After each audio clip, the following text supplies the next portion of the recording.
super fresh at hot off the press. Artista update para sa inyong mga beshi.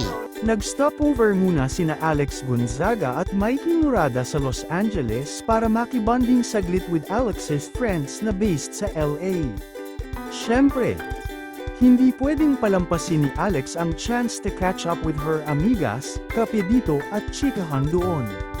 Kitang-kita sa mga IG stories nila na tawang-tawa lang ang buong barkada. Parang walang jet lag kahit galing ng mahabang biyahe.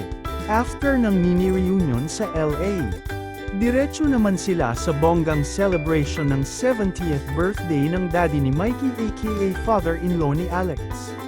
At hindi lang simpleng handaan ito. Dahil sa isang cruise mismo gaganapin ang selebrasyon. Talagang all out ang bonding and vacation with the Moridas. Parang teleserye ang level ng family moments.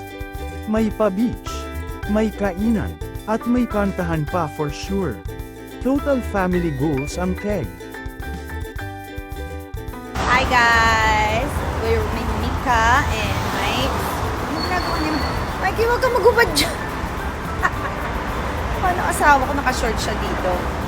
So, lakad lang kami bago ang flight namin papunta. Kaya kami nandito, it's because 70th birthday ng daddy ni Mikey and meron kaming cruise ng family niya. Pero nag-stop over lang kami sa LA because you know I'm an LA girl. Uy, nasa na yung asawa? Saan ang punta mo, tol?